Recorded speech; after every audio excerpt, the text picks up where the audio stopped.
A little smaller crowd here than the last meeting. We just came from Lansing across the lake, and I don't know how many do you think we had there, A couple hundred, yeah. Yeah, it was pretty good.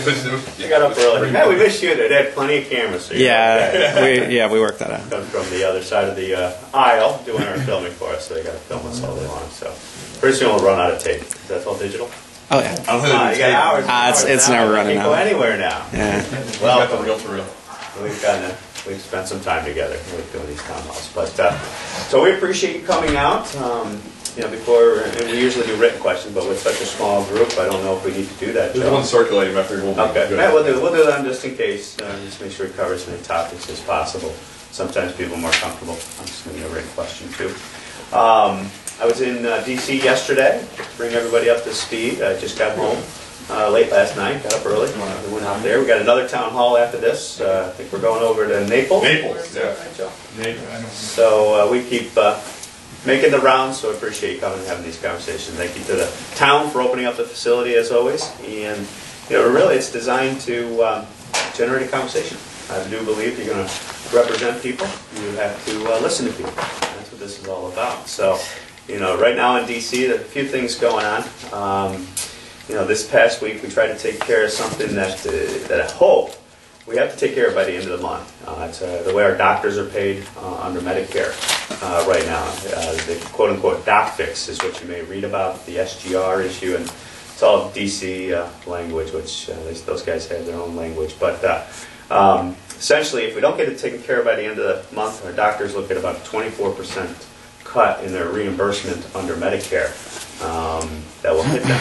And it's called a doc fix because we have to fix it. We have traditionally fixed it on a short-term Band-Aid type thing.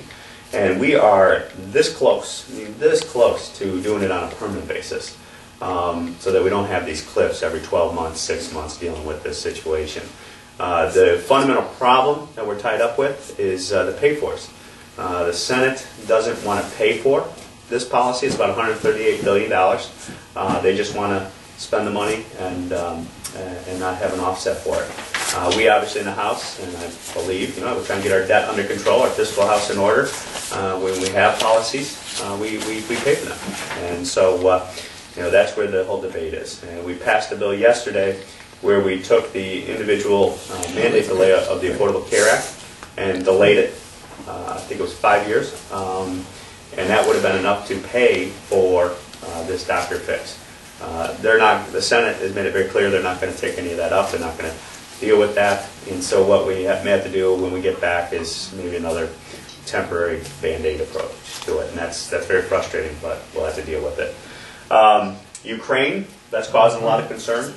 It's been in a lot of the news. To me, this is an issue that is symptomatic of a problem where we don't have a clear, strong foreign policy position that we're taking.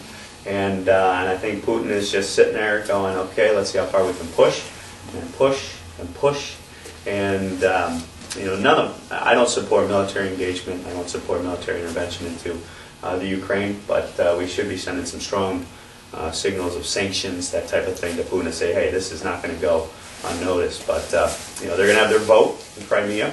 I think at the end of the day, you're going to, this is my personal opinion, speculation, you're going to see a split Ukraine, and we'll see how far Russia goes with it. But very problematic. I'll tell you, our allies are getting very nervous, especially the ones, our NATO allies, Lithuania and others. I mean, they're not feeling very comfortable that America is going to be there. State of Israel too. They're expressing some concern of where's America, what's your position, where's the agenda. So that causes some anxiety, and rightfully so. So we'll keep on it, and we'll keep tabs of it. And then the only other thing I was going to start with is if you can find, there's a missing jet in the middle of Malaysia. I am fascinated by that. I just cannot believe we can't find it. Obviously, my thoughts and prayers go out to the people involved, but mind blowing to me right now. Well, what's your opinion? Everybody else has an opinion. Obviously something happened, and I harken back to the old to the Payne Stewart situation, where something happened and then they just kept flying on autopilot. I think something like that. But I didn't realize, I guess the area they're looking at is about 6 times the size of the United States. That's a big area. So Anyway, we'll keep. But a little while ago, they're saying it probably was the the pilots, and it was all planned. All planned? And they think they're zeroing in a couple islands now. So were they trying possibly- to escape? They're not or sure on their part, they're not sure what their intention was with the passengers, but they just thought the way the route was and what they're, the U.S. is finally being able to get a little more information. Okay. Possibly 2 islands and an island possibly that would have an airstrip. I don't know. Well, That was the update just Just a little hours before we came. Okay. Well, hopefully they get a result. Okay, so. It was So- probably. Yeah, I planned that. I did see that last time driving home. Some of the reports on the internet were, it was delivered, they were pretty conclusive. Some pilots were weighing in on it too, saying it was clearly delivered. So, let's have a discussion. Well, we have one gentleman that did prepare some written questions, a series of them. A lot of them have to do with concern about the sale of government and the role of government, if I'm not putting words in Mr. Knapp's mouth. Hey. So I don't know if there were any particular ones that you especially wanted to highlight on here, or? No, just grab a few. Grab a few, all right. Well, concerns about wants a complete audit of the Federal Reserve, not a watered-down audit like the Majority Leader of the Senate proposes. He's supportive of Edward Snowden, so he should not be prosecuted for any crimes because of what he revealed to the public. Thanks, Chairman. And not supportive of Eric Holder, was supportive of the government shutdown, not supportive of Obamacare, and let's see. With the U.S. out of the UN, any of those what you want to start off with? All right, well, let's say I got some. I would say there's an overarching theme of the role of government in people's lives and Well, how it affects the individual. Well, let's start with it. I mean, the Federal Reserve is something we haven't touched on yet today at the other meetings, and we've supported an audit of the Federal Reserve and continue to support that. And what's going on, and with Yellen coming in, it's going to be interesting to see where she goes, how much she continues the old policies, and then also potentially goes down a different path. I know they're starting to talk about changing. Bernanke had the 6.5% unemployment number kind of as a clear marker in the line as to when they would back off their tapering, or they would taper and back off their stimulus injection buying the bonds. And now I'm getting signals or reading signals from the Federal Reserve that Yellen's talking about maybe moving that 6.5 and just make it a nebulous number because we're getting closer and closer to it. What the Federal Reserve is doing, I mean, I'm very concerned about it because with the debt at the level that it's at, any ability of the Federal Reserve when it comes to monetary policy where they take a major tool away from themselves, and I think we may be getting closer and closer to that position, and what that is, the tool of raising interest rates to control inflation. And one of the things I'm concerned about, and we happen to have a chart right on there, Phil, is if inflation starts to creep back in, and this is where I try to have these conversations and they don't give you any clear responses, is if inflation comes back at any point in time, how are you going to put the genie back in the bottle? We've been printing a lot of money, we've been putting a lot of money out there, there's been a lot of money coming out of the Federal Reserve. And if that starts circulating, the main tool is to raise the interest rates to tie up that, to control inflation. And if you raise the interest rates, you get into that debt crisis bomb going off that I'm very concerned about. Because right now, I mean, we got our updated charts here, 2013, $3.4 trillion is what we spend on an annual basis in the federal budget. This is all broken down as to where it's spent. Independent numbers, CBO confirmed. So you look at this one right here, $221 billion on interest of the national debt, the $17.3 trillion, spent up to $18 trillion of debt. If you have to raise the interest rates in order to contain inflation, that's going to cause the debt service on that debt to go through the roof. And we already see that coming. And this is the CBO's recent report that came out a few weeks back.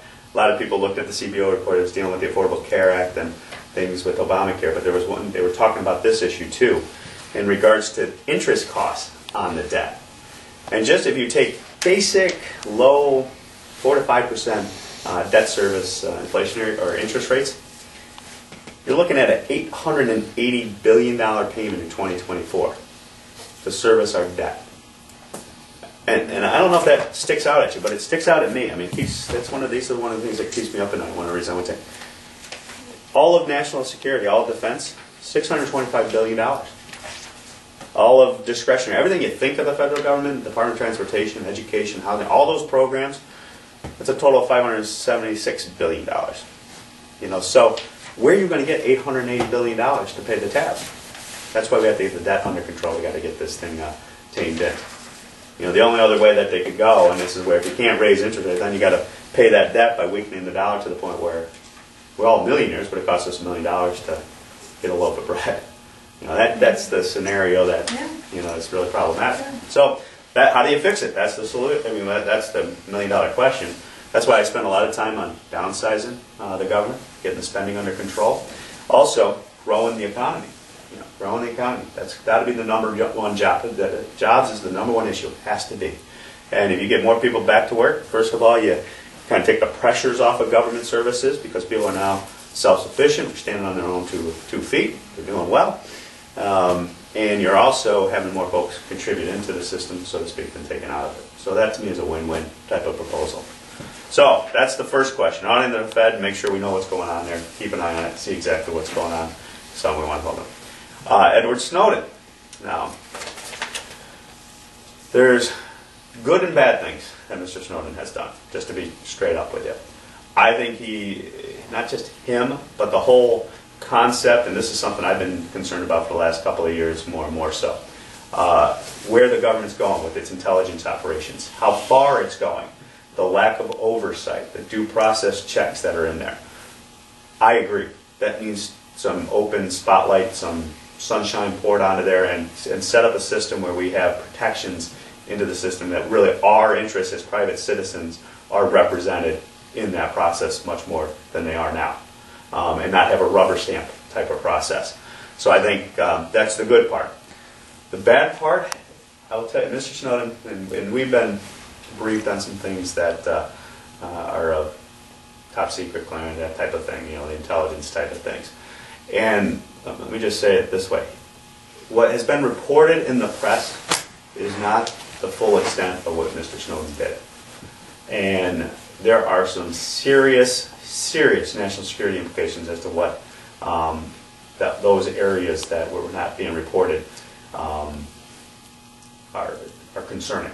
And so, though I appreciate the sentiment of reining in the government, putting a spotlight on there, the need for reform, and as we go through the national, the NSA reforms that are going to come up here by the end of the year, I think that's a good part of the conversation. But to go in and do some of the things that happen really put some men and women in harm's way. And it's a real problem. So stay tuned on that. I'm sure as we go through this process, keep an eye on that. Let's see, what else? Obamacare is in here. We answered the question. I mean, we can have the dialogue. I can talk all day long. I mean, you tell me what you want to talk about. I mean, you got to, and we'll get into that conversation. But Obamacare, you know, I'm I'd like to piggyback on that. Yeah, go right ahead. As far as this health care, when the president came out with it, he said it was going to make cheaper for all of us. Well, my company has a division in Virginia, and they got their bill yesterday from their health insurance carrier, and the rates went up 40%. 40% for this year. And for a health insurance policy for a family, it's costing my company $25,000. Per employee or that? Per employee. Wow. Per employee, and that's a $400,000 hit. And that's a small division down there. And we haven't got our New York rates yet, but we're Excellus Blue Cross, and we've been told they're going to be double digit. Yeah, 10 to 15% from here. Could I? Yeah, please. My name is Mike Elliott. I live in Romulus. I'm on Medicare. My wife is on private insurance. Last year we were paying $1,000, almost $1,000 for my wife's private. We only had Excellus because there was no choice. and they were in double digits before Obamacare. Is it $1,000 a month? Close to $1,000 a month, yes. Now I'm paying half that. Thank you, Obamacare. It helped me. I can only talk about me and my wife. Also, while we're on the subject of Medicare, I'm old enough to remember that the world was going to come to an end when we instituted Medicare. The world has not come to an end. I would guess that the majority of the people here are on Medicare. And I would guess that even you, Representative Reed, would not want to get rid of Medicare. What is your saying on that? Well, no, I absolutely. I mean, we got to keep Medicare, keep Social Security. We got to fix them because they're on the path to bankruptcy. Okay. That's the problem. And what we're not hearing are solutions to the issue. So let's go back, though, first to the health insurance plan that you got that went down to $500. Is it the exact same plan? It is as close as I'm able to determine. It's not exact. It's very difficult to get the total facts. But I did a pretty good job of researching it, and I didn't get anything from Excellus in terms of what the plan covered prior to. But now with Obamacare, at least it's on the computer. I can see it. Okay, from what I can see. And they do a good job. New York State, by the way, congratulations to New York State. They did an excellent job of rolling this out. States that decided they were going to fight it, maybe Virginia was one, they're having issues. Oh well. New York State did a wonderful job. I can see now what my policy is, what my wife's policy is. Okay. Before with the, and by the way, there are now two companies that are in the mix for my wife. There was only one before, it was Excellus, and they were double digits every year. Yeah. Which highlights the real problem in healthcare, which are healthcare costs. But I just asked that question because one of the things, and I'm glad it's worked for you. I mean, obviously, Thank you. You got 300 million people, and if it works, but I would just take a close look at the deductibles, take a close look at the out-of-pockets, take a close look at all that. Looks and good. At the end of the day, Looks good. After a year, see if the analysis is because correct. the program we had before was, let me tell you, it was poor. We've had some other folks. We've had some other folks who have come and said, "Oh, we've had some good, positive experiences with it." And then you actually start to drill down, and you're like, "Well, yeah, it's a little different. I got to pay a little bit more. I got to do this. It wasn't exactly as looks pretty good, but good for you. I mean, that's good. We're gonna have, Can I tell you our experience? Okay. I did. I called Congressman. I called your office. Yeah. I saw you a year and a half ago down at the Tea Party rally in Watkins Glen. Okay. You've lost a lot of weight since then. Yeah, I'm down 110 pounds. Thank you. Congratulations. I'm very excited about that. Yeah. But anyways, my wife and I, self-employed, we had what you would call a catastrophic policy through Blue Cross Blue Shield. We would pay our own doctor bills, our own dental bills. We successfully raised and put out of the house 4 kids and all the things with that. But the policy would kick in if there was a hospital stay, anything climatic. And it did 3 times. We got notice in November that policy was going to be canceled. And here's some suggested alternatives. The premium cost doubled per month, and it included a $9,000 deductible. Now you talk about the New York State Health website. I went on New York State, the website, to find a policy for us, and it would let me set a username, but it wouldn't let me set a password. So I monkeyed with this 2 different nights in a row, couldn't set a password. So I sent an email, there's a contact us button. Send an email to New York State for help to get in here. I laid it out exactly what I wanted. 3 days later I get an email back. What department are you trying to access? And NewYorkState.gov help. So anyways, to this day we don't have a formal insurance policy. Away from that. Can I ask you what you're paying? What we were paying? Yeah.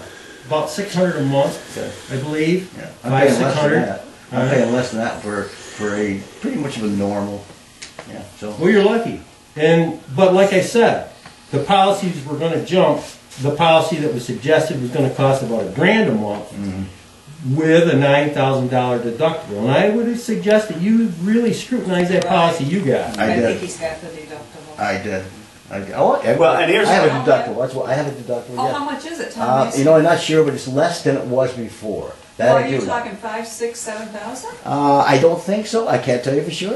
But I you think said you you better researched. check it. See, that's a problem. You didn't really research it because All I know is we that got this kicked off too that on our insurance. this We program went through the this chain. program is better than the one I had. That was going to go up double digits. I'm paying almost about half for about the same program. But you don't know what the deductible, and they could floor you. Is that 'cause the other I did people are look. paying I for don't it? know exactly the deductible, but my mind is saying $3,000 to $4,000. Okay, I don't know if it's 100% sure, but I'm going to say that, and then later on we can really look it up if you want. Well, and here's an example of, I think, something that's happening across the country. For every one a person might come in and say, oh, we got something positive going on, we hear from a lot of folks that are telling us a lot of negative stuff. But that's going on. Congressman, So we try to get to to get the- back to my analogy between what's going on now and what was going on with Medicare, the world was going to come to an end when we instituted Medicare. It did not. So, do you think that perhaps, in order to get improved coverage for a majority of Americans, this is something that ought to be, if you say, well, this is a flawed bill, Yeah. okay, it's a flawed bill, it's got this problem, it's got that problem. Yep. Is there any way then you could instead of just saying no and voting it down, that you could say yes to something and, There you go. and do something? Now you're getting to it. Now you're getting to the heart of the issue. So first of all, I would say we need to repeal it. Yeah. And then we can immediately replace it with some things that I think there's broad support on in regards to health insurance reforms, because there's a lot of the Affordable Care Act that talks about health insurance. You're talking about health insurance that I think you can, the pre-existing condition, the 26-year-olds on your parents' policy. Immediately replace it with that. I think you get broad consensus, and we got those health insurance reforms that a lot of people are championing as the positive provisions of Obamacare, Affordable Care Act. So I think that's good. Then we can move into where I think we need to go, and we still need to go. Because the Affordable Care Act has not fixed the health care problem. What is that you're And proposing? those are health care cost escalators. Okay. Why are health care costs going through the roof? And what is Obamacare doing about that? And the problem that you're also getting now is with all these delays and these executive actions that the president's taken, the 35 to 37 actions that are being taken, this thing is starting to unravel and causing ripple effects as a result of it. And the reason why they're doing it, and you can't really argue about it, the reason why they're doing it is politics. They're trying to get things past election days. And I'll tell you, when you talk to insurance carriers or doctors, they got to have the ability to plan, know what the rules are. I have my difference of opinion on the law, but if the president just stood by the law and just said, okay, So there you you would go. you would have given your wholehearted support to the law if it wasn't for these little mistakes that he's made. No, because I think the way that they went about it, and this is definitely a difference between us and the other side, like we're doing on tax reform. Like right now, Dave can't put out a full bill on tax reform, individual corporate reform.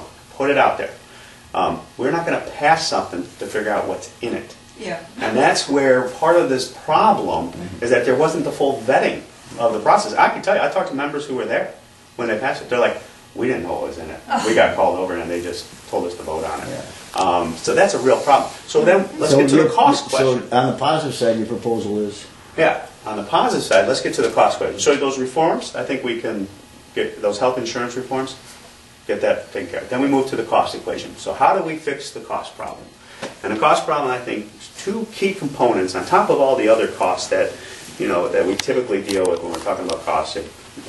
Things like health insurance is keeping the tax burden down, keep the regulatory burden down, keep the utility rates down, all that stuff for the day-to-day blocking and tackling. In healthcare, there's two other components I think you got to add to the mix. It's transparency and utilization. And then we'll start with transparency. When you talk about how we do healthcare in America right now it's kind of all this nebulous, behind-the-scenes type of transaction. Let me ask you, last time you went to the doctor, how much did it cost you? I really don't know, because all I know is what my copay is. There you go. So that's exactly the problem. And then when you get the EOB, the explanation of benefits, and you say, because most of the people will say, oh, I just went the other day and it cost me $20. I go, well, that was your copay. And then you got your explanation of benefits. What's your explanation of benefits say? Well, they said supposedly it was $15,000. Yeah. But then you got all these side deals that are going on. Well, it wasn't $15,000. They cut a deal on their own if you ask the carrier and the provider. Well, because they're in the network, now it's $10,000. That transparency has to occur here so we know what's going on. And then the utilization side of it, and so that's empowering individuals and doctors. The utilization side of it, what we're talking about is, and this is what I'm a firm believer in, a lot of reports have come across my desk on this issue that I've read. One consistent theme that has come through is if you tie an individual's physical health to their financial well-being, it is amazing because most Americans are more concerned and spend more time worried about their financial health than they do their physical health. And we've all done it. We've all done it. Until it's a catastrophe, until it's like me having the pulmonary embolism, having to lose 110 pounds, until it's there, I'll put that up. But we're worried about paying for our kids' college, we're worried about our retirement. So utilization, you got to tie that physical well-being to people's health. And so some things, like if the ability, if I don't smoke, well, you could get a little benefit for not smoking as opposed to somebody else. Where would that benefit come from? In the ability to price the products differently. Have the real competition out there between the two things. I also think you get away from, and this is another component that needs to be brought into it, the fee-for-service system. That primarily Medicare right now, it's moving, there's some reforms that are going, they're trying some things, but primarily it's a fee-for-service system, which means providers are kind of paid. The more that they bill, the more services they provide, the more they bill, the more they get paid. That's backwards. We should reward efficiency. That's why I'm a bigger fan of capitated payment models where it's, rather than go to the doctor and I have an earache and I get 30 different bills because they gave me an aspirin, they gave me a cotton swab, they gave me a chest x-ray and all that. Went in for an earache, it's $100. It's not 10 bills for 10 different services to get treated for the earache. The problem is you got to make sure quality is there because then you don't want to reward the inefficiency of not delivering good quality medicine because you want to cut corners. So that's where it gets tricky. But there's some reforms you can do on it. I certainly love those. Those are good ideas. Yeah. What in Obamacare prevents you from actually championing those? Well, we're trying. We're trying. And right now, when you go down the path of, well, first of all, they're going down a different path, in my opinion. What they're going down, I'm trying to bring market pressure to the equation to drive down those costs. They're going down the Independent Payment Advisory Board.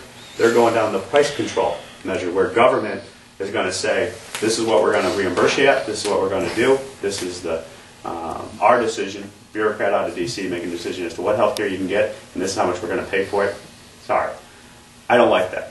I don't like empowering bureaucrats and insurance carriers. I want to empower individuals and doctors. So that's where we're at. And the other problem that we have right now, and we just had this with Kathleen Sebelius, I asked her some questions last week. And it was on the questions of, what in the Affordable Care do you want to change? Because you're saying it's not a perfect law. What provision? We have none. But you say it's not a perfect law, and you want to, you the White House, the president, you want to change it. Well, what are those? We don't have any. We're waiting for you, but we're open to any of your suggestions as to what you want to do. So then. It was funny because Earl Blumenauer, a Democratic member from Oregon, he and I have worked on a lot. I just went after him, and I talked about another thing that potentially I'm very interested in working with him on, and we're doing a lot of work on hospice and palliative care and implementing that as part of healthcare delivery in America. I mean, right now in my opinion, we still don't have the open and honest conversation on that issue of end-of-life treatment that we need to have in America about not what can we do, but why are we doing it? And I'll tell you, you start having that conversation, it changes everything. So he and I are willing to do it, but the White House is fighting us on that, tooth and nail when it comes to Medicare reforms, for example.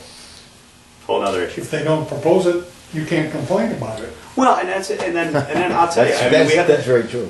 And then, when we put that out there, and we have those proposals out there. And then we also, when the president came up, he came up and had lunch with the Republican caucus. You may have caught it on the news and all that stuff.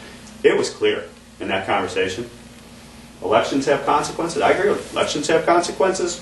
He says, don't go near the Affordable Care Act. I'm not doing anything with it. The election, the people have spoken. All right, well, then, if you're not going to sign into law, then there's nothing we can do on it. Yeah, you guys could defund it and end it right there. But you've got weak leadership. It's your chair demonstrates weak leadership. Yeah. Now, let's talk about that, because a lot of what they did on the Affordable Care Act is they put it up in this piece of the pie. They put it up here in mandatory spending. They front-loaded it. They front-loaded it in the sense when they passed the bill, they funded it with some advanced appropriations.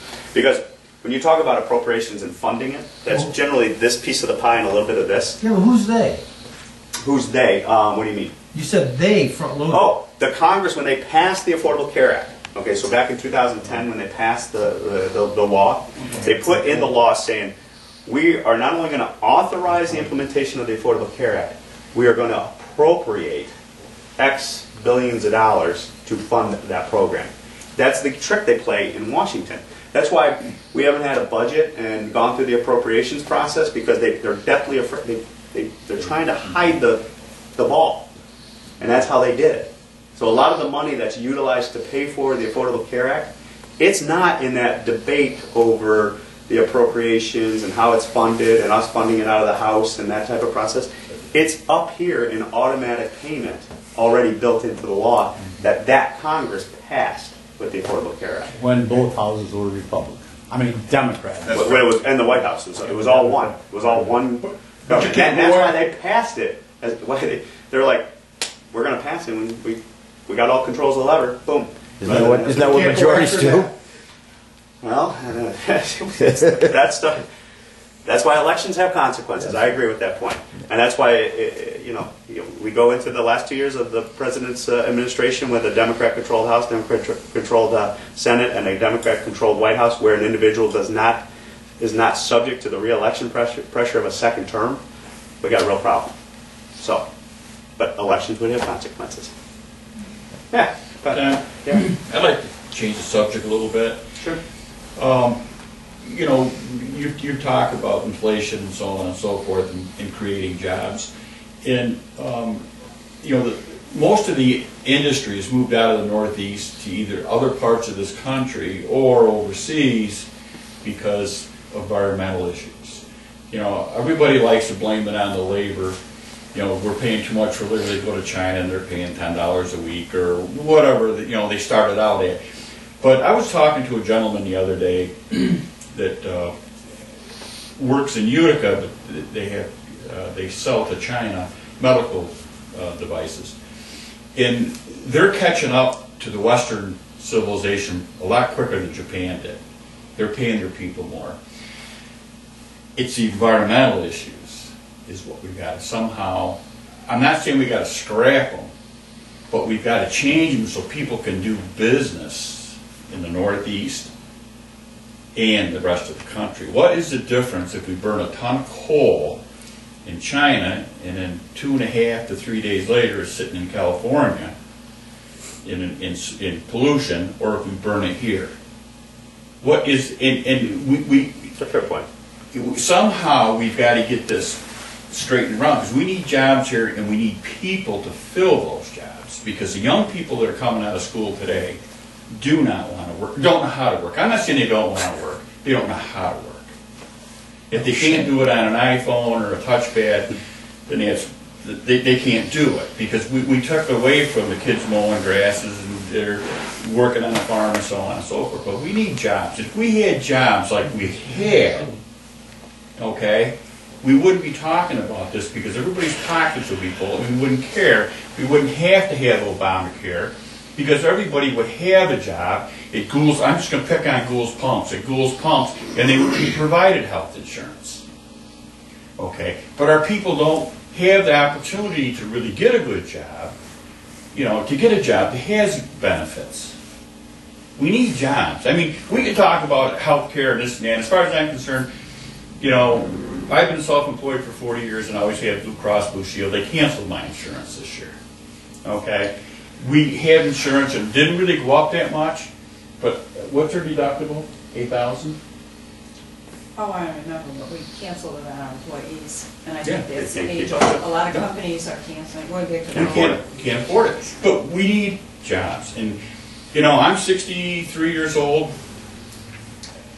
When I got out of high school in Seneca Falls, everybody went to work at Gould's Pumps, Sylvania, Guaranteed Parts. There was all kinds. We got Gould's Pumps, and every other year they threatened to leave. We need jobs, and it's the environmental issue. Gould's, I think you toured it, their new plant down there. You know the tipping fees to take the foundry sand to the landfill was $1 million. We had to figure in the estimate. Just to take, that doesn't getting it there. It's just to pay the landfill. To take it. To take it. It's foundry sand. It's in every backyard in Seneca Falls that ever needed filled. So you're touching on, I agree, number one issue is jobs. Yeah, we need jobs. Healthy economy, jobs. And how do you create them? Because you're touching on something that I'm the eternal optimist. You know, I always look at the glass being half full. We do have an American opportunity here with our manufacturing rebirth, where we can make it here, sell it there. Wholeheartedly agree. Yeah. A lot of that is because of a slew of factors coming together, but one of those factors is the development of natural gas and oil reserves in America. And I will tell you, that is a real game changer when it comes, regardless of how you feel about it in New York, regardless of what your thoughts are on it, it is happening in North America. I believe that it can be developed safely and responsibly. That's the standard that we need to deploy and move forward on it. And why is that? So to answer the question, why is that a game changer? Because it's going to create the competitive environment upon which U.S. manufacturing can now compete. And how is it doing that? It's lowering utility costs because it's now power under our control. It's also providing feedstock supplies to a lot of our manufacturing base that they don't have access to before. And by that, what I mean, a lot of these companies, you know, there's plastics, there's the ethanes, all the cracked off facilities of natural gas that now they can, you know, they can utilize right from their backyard those feedstock supply chains in a much cheaper way.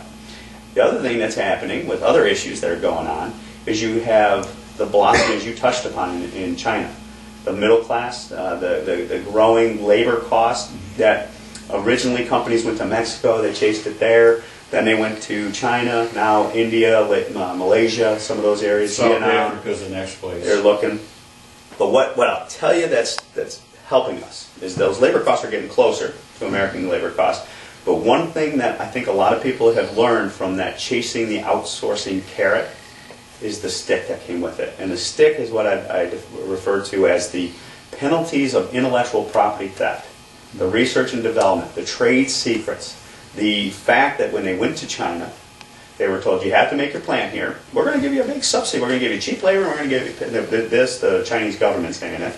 And we're going to give you a subsidy to build that plant. Please come here. 2 or 3 years later, boom, they take out all the trade secrets, they take all the intellectual property, and they steal it. And then the companies go, whoa, you can't do that. Well, and you go try to fight them. Can't fight them. You don't have, you're in China. It's a different body of law, different rule of law. They're in part of the World Trade Organization. They don't have a free trade agreement with us, so there's no bilateral agreement that we can point to and say, this is how we're going to settle our disputes and hold you accountable. They hide behind the WTO and play games there. Next thing you know, the companies are I don't want to say it out, there's ladies here, but they're in trouble. You're used to it, there you go. And so what they're telling me now is the rule of law in America, where that intellectual property and that research and development and that innovation is protected, and we stand for it. It's one of our fundamental beliefs is property rights. They're willing to pay for that all day long, and they can actually quantify it now, what those costs were that they were going. Now they're competitive. But what Eastman Kodak did back in their boom, put them out of business 30 years later. Yeah. And they didn't do it, I'm not saying they didn't do it intentionally, it happened.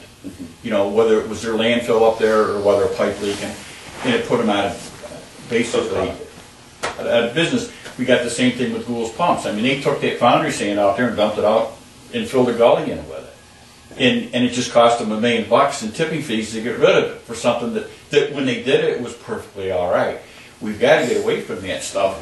And I don't know whether it's just New York State or whether, you know, but it's not just, you got the environmental regulations, it's the big regulations, the compliance costs and everything else. Right. I try to take a reasonable approach to it. I am not one of these guys who's going to advocate there are no regulations necessary, one iota, in regards to issues. Reasonable regulations. Right, because a cost-benefit approach to it. Right. Hey, what am I getting for the protection that we're afforded? That doesn't happen in Washington. And I've had the conversations firsthand. Because if we didn't have some regulation, we'd still be dumping raw sewage in the lake. And that's where we've evolved, no doubt about it. In particular, you had the hazardous milk spill sites that they were talking about. Someone says that's an urban myth. They were really talking about that at the EPA. Because they were looking at the legislation, they were looking at the regulations saying, well, these have oils in them in the milks, and so therefore it says oil, so if it's spilled, we're going to have to treat it like a hazardous waste. Now, we put a spotlight on it, and that had them back off, and it didn't go anywhere. Good. But that's because we called out some little common sense, Good. and that was Western New York on display a little bit.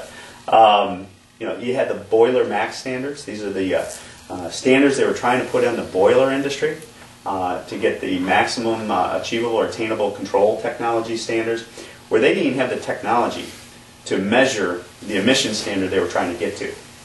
Essentially, they were saying, well, we want to get to 0% emissions, so therefore we're just going to require everybody to do technology that hasn't even been proven, and we can't even measure if we get to zero, but you're going to have to put that out there. Billions of dollars. I had hospitals, I had schools, I had universities coming in and saying, you require that on the boilers in our systems now? We're talking millions and millions of dollars across each and every one of those entities across the country. Huge, huge problem. That's not a reasonable approach to it. To me, it's too extreme. It's too far out there. So to me, that's what we try to do and fight it all day long. But that manufacturing rebirth, I'm excited about. It's going to happen. Besides the environmental problems, what about the excessive taxes on corporate profits? There you go. And that's we got 4 points. I keep looking at my cheat sheet there, but it's right out of our mission statement. It's to get the debt under control, comprehensive tax reform, regulatory relief, and a comprehensive energy policy. You put those 4 pieces together, you get something that's going to create an environment that we create jobs today and tomorrow on. Congressman, I don't understand. I really don't agree with you on a manufacturing rebirth with the direction the country's taking. Where the government is encroaching on everything. Yeah. We're getting away from a capitalist society to a socialist society. Obamacare for one, the environmental laws. Our electric rates jumped 50%. If you guys look at your electric bills, you'll see that your per kilowatt cents went from 8 cents to 12 between the January and February billing. I don't know what they've done between February and March. Reason being, because the energy cost to generate electricity. Over here in Dresden, just 15 miles as the bird flies, that used to generate, there's 4 generators in there. I can remember as a kid, she belched black smoke, then they cleaned it up, then you wouldn't see any smoke, but they kept nailing them down, it uses coal, soft coal. Yeah, coffee. It's closed, all closed up. We're sitting on, I read an article that said there's more energy buried under the United States than anywhere else in the world. It's true. And here in New York State, we can't drill for gas. And they've been drilling for natural gas in New York State for over 60 years. They fracked, hydraulic fracturing using a horizontal process in the southern tier through the Pataki administration. But it was, what's his name, that put that moratorium on. 6 years ago. Yeah, 6 years ago now. I mean, we're destroying it. When the natural gas, when the price gets up, they'll drill. They're not drilling any place for natural gas right now. Oh, no, that's Prices not true. up. That's not true. It's true. They're drilling across the country. And they're not drilling in Pennsylvania no more. They're not drilling. yeah, they are. They're only drilling to keep their leases. No, they're going over to, well, the northern tier has some, I mean, I drive 15 every week, so I see the activity going on, they're drilling and they're going in there. But they're also moving, they're going for the wet gas where that feedstock too is going. So you go down to Pennsylvania towards south of Pittsburgh, West Virginia, Ohio. What's the difference between wet gas and Well, the wet gas has the additional proponents that we were talking about, the feedstock supplies for the industry, the manufacturing use. Propane, we can't export natural gas in this country, but we can export propane. No, we can't. It's crude oil that you can't export, and natural gas. They're going through the review process and the permitting authority. Well, propane you can. Yeah, and that's a whole problem in the Northeast. And some shortages with infrastructure. If we were to export natural gas and propane, we could put Russia on their knees, because that's why no one wants to fight with Russia. That's where I was just going to go. That's where I was just going to go as we talk about developing those resources. And again, I'm very optimistic by my nature. Well, I understand that, but back to our point. I could look federal at policy, federal and state policies, and we got to get it right. Strangulating industry. But my optimism tells me, in lieu of even those policies, we have this opportunity in front of us. It shows us how strong we can be if we get the policy correct. And that's where I'm trying to work Let me just for. tell you something. I'm an independent, my wife and I self-employed. We pay in excess of 60% of our gross income back in taxes.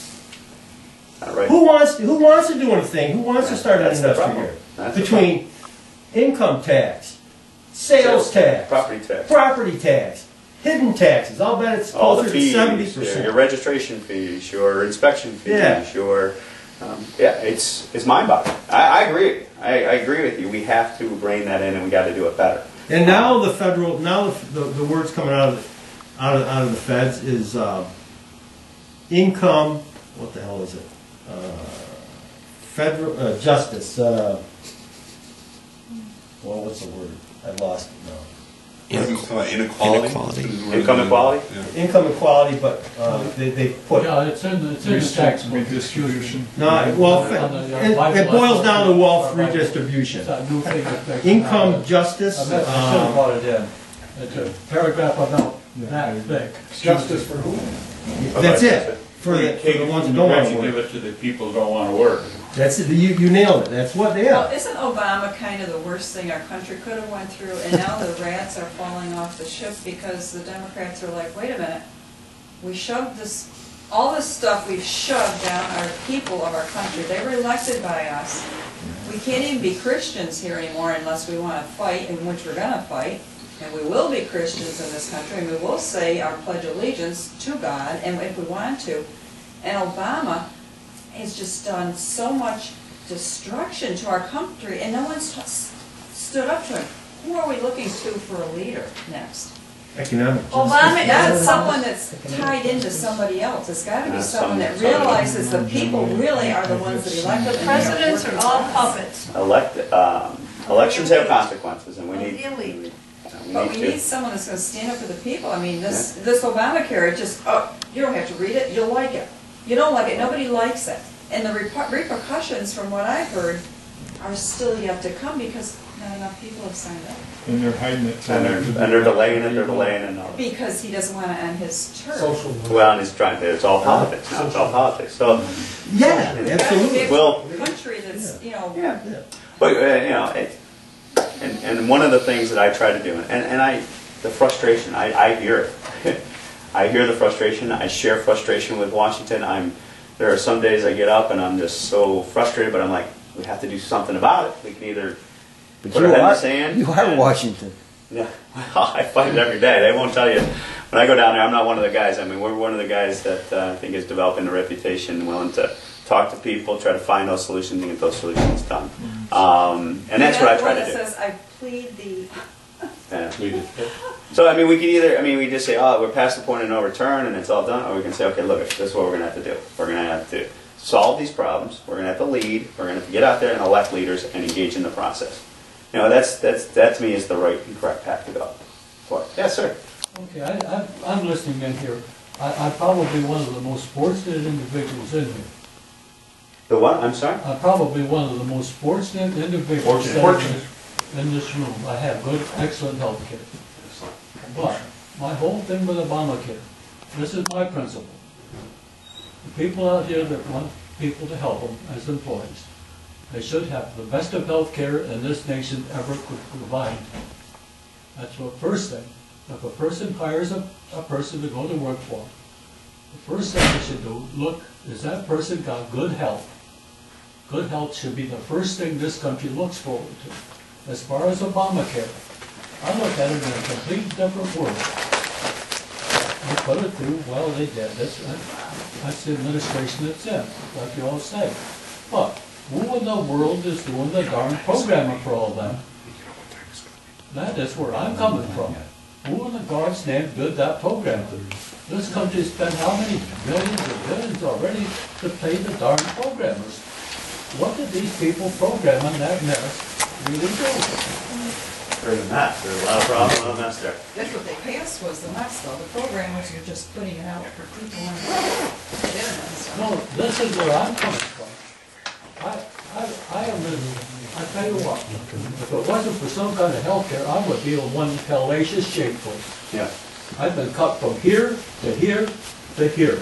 Where'd you retire from? Okay, I'm a retired military man. I Thank served you. 21, Good for you.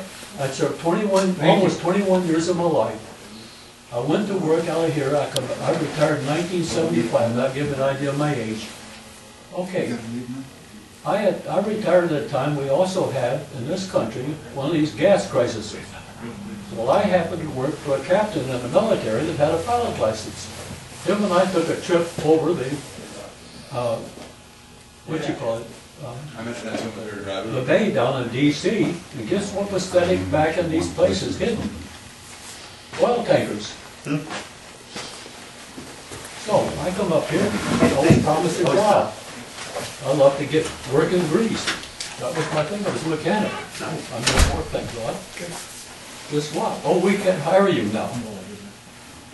So I lucked out, I had a friend up here, so I found a job for him. I went to work at Light College. Guess what? Light College. Tipped over your cup. Oh, it's I empty. walked in on the temple one day, get some health care. Guy in the back room, I won't use the words he said, but what are you doing here? Going to health care. I got a problem. Where are you working? He said, well, I can do you $1 an hour better. Here's your application. I went back for Sam again. I ended up in Syracuse, retired.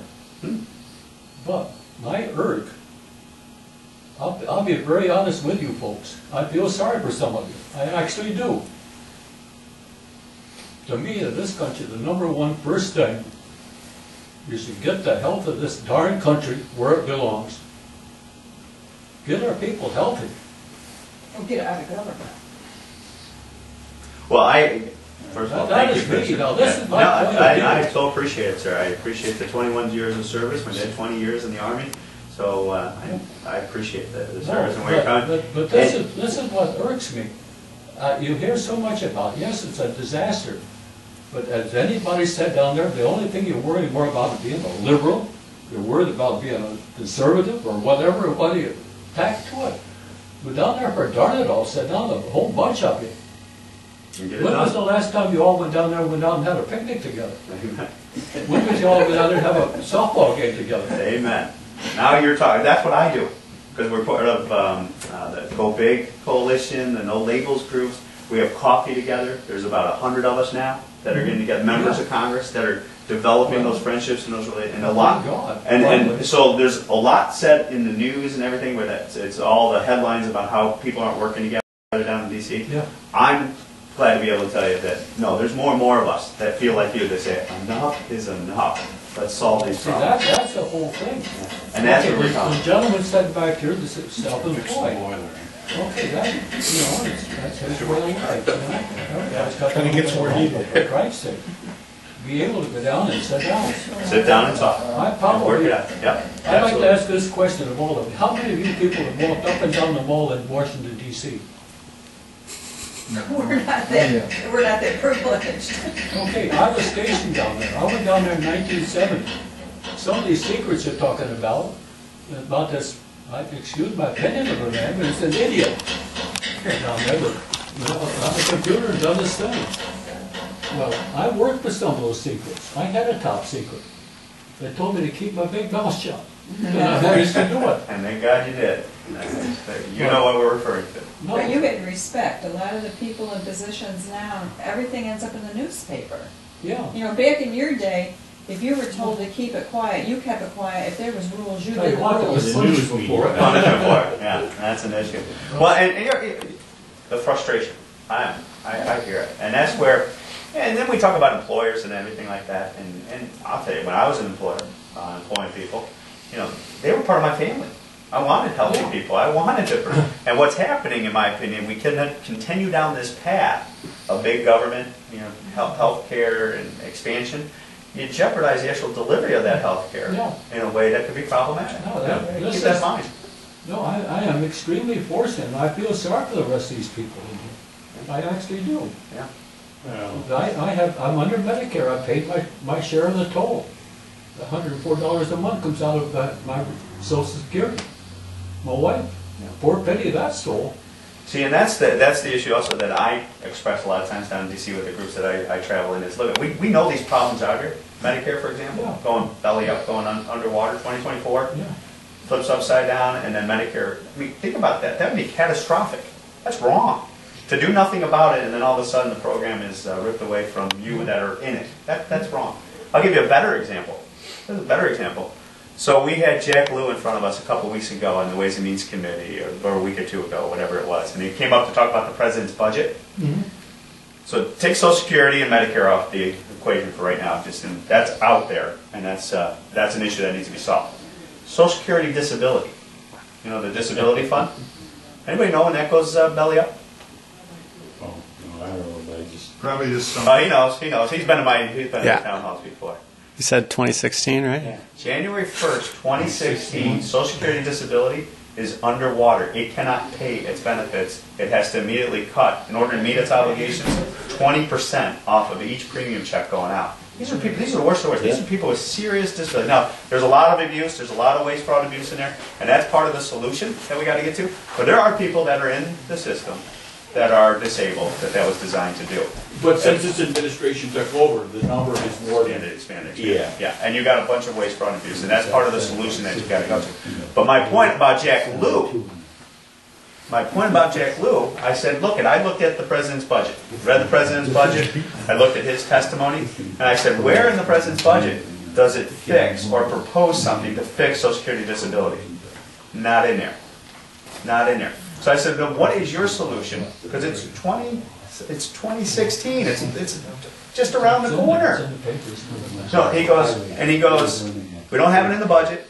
I go, well, then what's the proposal? You know, and his proposal, as he said to me in response to the question under oath, was you need to take the payroll tax and reallocate it from Social Security trust, from benefits, Social Security benefits, to the disability, to bail out, he didn't say bail out, but he did essentially to meet the benefit obligations of Social Security disability.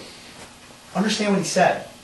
What he said to me was, we are willing to jeopardize the security of Social Security because we're going to take money that now is going into the Social Security trust fund for Social Security benefits and put it into Social Security disability.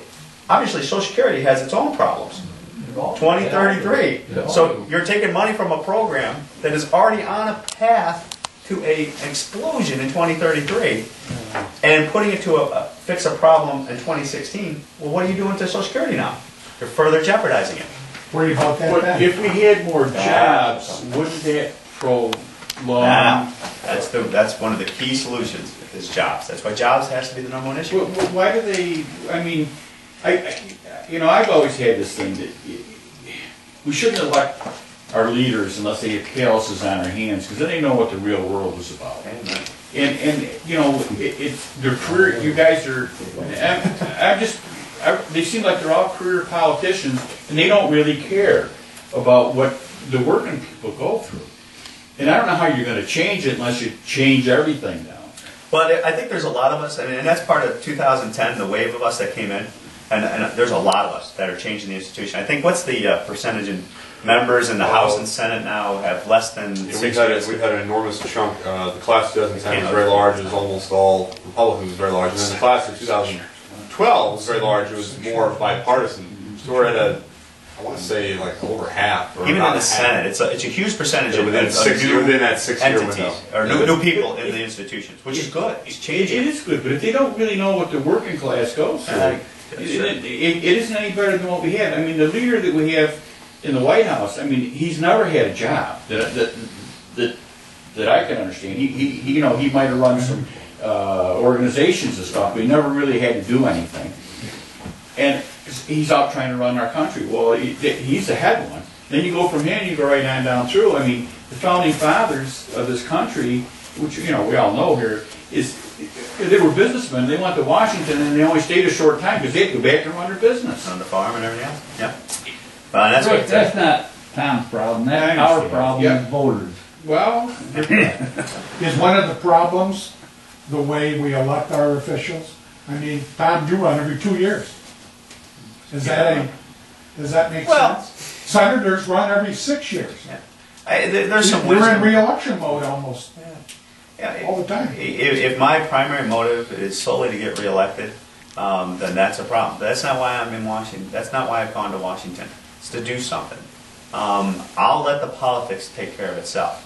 We're trying to fix this thing. We're trying to put good policies into effect, and then the politics will take care of it.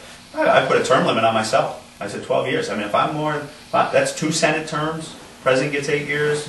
Senators get 6. So if 2 Senate terms, it's time then to pass it on to somebody else. And I love coming home. I come home every weekend. This is my home. I want to be here with my wife and my kids. So it's just, is it part of the problem? I think there was some wisdom in the Founding Fathers saying every 2 years you want the House to change over, the Senate to kind of, I wish some of the senators were put more on the spotlight, to be perfectly honest with you. And that's the 24/7, talking about the 24/7 news media. That's actually helping in that issue there, because now the senators can't hide. And this whole like no budget, no pay that we got, where they actually had to go on record for a budget, that's huge. That's part of the culture shift that we did in 2010. They have to vote for something now, and they had to put their name up on the board. That's what we need to hold them accountable to the senators. But the Founding Fathers had the vision. House would turn over, the Senate would be kind of that check, and the President was somewhere in the middle. I'm not afraid of the election process per se, just making sure that the spotlight is on there and that we're focusing on good policy, and the gotcha politics has to stop. I mean, I'll do it. I love having you, but it's 24/7.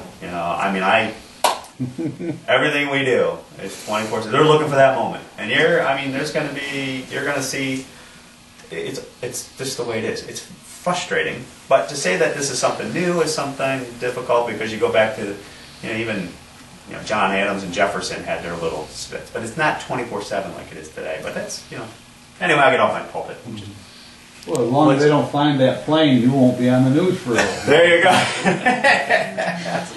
Go right ahead, please. Is it true that when you vote, I don't know if I got this right or not, but if you are not in your seat voting, that vote is automatically either yes or no? Which is it? Oh, no. You physically have to go. Anybody who wants to come down to Congress, more than well, I'd love to host you. So this is my voting card. Mm-hmm. You physically have to be on the floor to vote yes or no. So you have to stick it in the machine, and it lights up, and you push the yes, no. There's a yellow button for present. We don't do that because it's yellow. It's being a coward. We got sent it. I've had members go, "Oh, that's too hard. I can't." Well, our president voted president many times. Mm-hmm. We go, "Oh, that's too hard. I don't want to go on record on that." Now you got to go on record. That's what we got to demand people to do. So if I don't vote, and there's been occasions where I've missed. Well, I had my surgery where I lost 110 pounds. I missed some votes there. Had another situation that wasn't able to get to the floor. So it happens. But you're not considered a yes or no. You're not. You're neither. You gotta have the majority though to pass something. You gotta have a majority to pass. If you're on an N of V on that thing, that's an NV, non-voting. Non-voting. It wouldn't count for the majority. Yeah. So the majority of those voting. So for the House, they have an electronic voting system where you have the swipe card. The Senate, I think they still do anything like roll call votes. They call it the names. They call it the names, 100 names. Where you may be thinking of, there were some state legislatures where they had situations where there was a default. All right, if you're not here, we're assuming you're a yes. I remember one story where a guy. I think you're right. Oh, I think that might be it. Yeah. Jammed his like a paper clip into the yes on his button. And some of the state legislatures, they have, I don't remember what state it was, but they have buttons on their desk. Jammed it in there, went off, had a 2 rounds, 3 martini lunch, and was just voting yes. So that is precluded from happening based on how they do the voting. In both the Senate and the House, they have different systems, but in both cases, you have to physically be there. Present. Yeah. And nobody can go vote. We can't send some staffer to go vote for Tom. It's got to be. Yeah, that's a big no. We can't do that. Well, very good. I think we're about over an hour. So, Anybody touch on the Indian issue?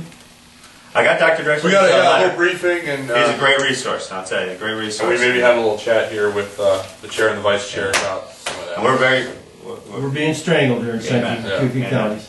And we're fighting. I'm fighting with you. I'm fighting with you down More there. of a state issue than.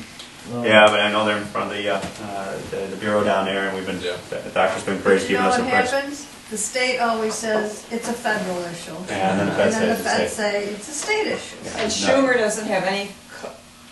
Is he your friend? I try to work with everybody. I try to work with everybody. He's arrogant. Nicely And he's put. our representative here, and he doesn't feel it's his problem. Well, he wrote letters, he wrote letters. Well, he 20 weighs in years on these. later, I would think he would. Protesting their land in the trust. Yeah. He's done some issues. Just to He's done. straighten you out, we went to Washington on the 28th of February, that's just 2 weeks ago. And we met with the Undersecretary of the Bureau of Indian Affairs and his number 2 person, and it was set up by Schumer. Yeah. So Schumer has weighed in on the issue. Oh, that's and fine. he's It's Yeah, yeah, 20, the 25 meeting years was later, that's arranged. great. Is that what you mean, Bob? Yeah, he had 2 staff people there, and they were. Schumer wasn't there himself, and we asked him to be, but he said he could not make it. I've called his office, and they said it is not his problem. It's a state problem. I've had just the opposite when I've called his office. They've been, Lucky you. called the Rochester office. I But mean, But we are aware of the situation, and we've been weighing in and making sure that the impacts here are well known, and that what's going on here is not.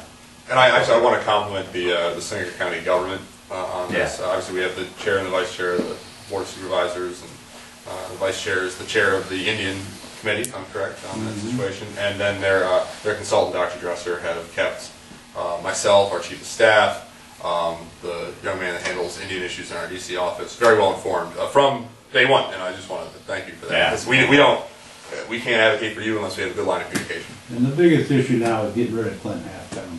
He is not the leader of the Cuban Nation. The Cuban Nation. You gotta switch gears and give the Unity Council a chance, and I think that. The mothers and. Right. Put them back in charge like they're supposed to. Yeah, it's well, and you know, we have nation issues across the district. We have Seneca Nation on the other side. They're different. There's uniqueness to each one of these situations. I mean, here you got Seneca Nation that's had an actual agreement. The land is there. It's been here. They're going they have a back. reservation. Yeah, There's no reservation This one is in not, our- and there was Very stark difference. yeah stark differences between the two, and that's how we look at it. And we're making sure but we appreciate you keeping us informed. Yeah. We'll weigh in with the BIA and make sure that they know that And, this is and killing the I'll community. let the rest of the people here today know that when Congressman Reed was elected and when the districts changed, he came up here and sat down with us 2.5 hours Yep. to understand the Indian issues because there is so many differences between the western portion of his district where the Senecas reside on their reservation and our problems here. So thank you for that. Yeah, and when you That's go to very good meeting. Oklahoma and you go to others, Yeah. it's amazing. Getting This understood has in been those shoved under the table by politicians and people in the past for so long. That's how it's escalated to this point, because the Bureau of Indian Affairs, and now you got, I don't know which presidents humored, them, and we were just fighting and fighting. It's like, wait, they're taking our land, they're doing this, they're not paying taxes, and it just escalated and escalated. Now you're at the tipping And then point. we had supervisors that wanted to settle. Remember those days? Settle. Well, it There's wasn't no the board, there was settling. one, from Oregon. We had a very good board, I'm talking about supervisors. board of supervisors. A long time ago, she's referring to that. There was one supervisor from Ovid, what was his name? The one he just The mentioned. store clerk. Drexler, right? No, Drexler. Dresser. Not Dresser, but Right, he was one, and the woman down there, there was more than one. Patty, or what was her name? Jeanette Flood. But Point is, where we're at that's now, all water over the Yeah. dam. we have to fix this. We got But to that's how they've escalated to this point. I don't care what dam it is, they escalated because we didn't nip it. Can't nip it in the bud right away. Nobody wanted to nip it, they just said, oh, don't worry about it, don't worry about it. The overwhelming problem is that the Bureau of Indian Affairs is really not accountable to anybody. No, and they do what they want. The taxes here in New York, back on the taxes, we pay the federal unemployment tax. And we pay, 6%? Well, a couple of years ago, because we owe the federal government, we, as the employer, kick in another 3%. This year, we had to match the whole thing and pay it. Because it's underwater. Yes, and then the state unemployment, which I think as long as I've been in business, and it's like antique day, went up. And I'm like, wow, I did this update on my computer, they've got to be wrong out in Ohio. So I called New York State, and she said, oh yeah, instead of, I can't even think here, 8,000, it went to 8,300, and every year it's gonna keep going up. She said, it'll be an automatic going up. Oh, thank you. So people can sit home in New York State. Thank you. Now, who's paying that one? That's the employer that wants to stay in the state so people can sit home and not work. There you go. But let's get back to the Indians, the Seneca, since you represent the Seneca Nation also. They're encroaching on our idea, our zone for the casino up in Tyler. Are you aware of the casino going on? Yeah. And Seneca want to come over to Henrietta and Monroe County, put us out of business. They're talking about going down by Schuyler County, maybe open up casinos or bankrolling the southern tier. But you can't allow the Seneca to get another casino, and he'll have to go through the federal government, through the DOA. So you're aware of that. I know you represent that. Yeah, no, and that's where what I can assure you is that what we need to do is make sure that all the applications, all the proposals are out there so that they have the ability to be transparent and know what's going on in regards to the But application. we can't let the federal government and the state to say, well, Seneca, you want another casino? Okay, you can have a fourth one. And they're going to place them so Zone 5 that we're in doesn't get a casino, or else it won't be profitable. They're worried, United and the Senecas have taken their profits away. And then when their profits go down, they're going to go to the state and not pay their 25% that Cuomo got them to. Well, I appreciate that heads up. Well, I appreciate it. This is always great. Thank you again for You want us to opening go up. now? No? You can stay. I have another one to go to. Come to Naples with us. I think that's where we're going next. Yeah, hope they got heat. Yeah, they get cold in here. I mean, Right, yeah. buddy. Cold.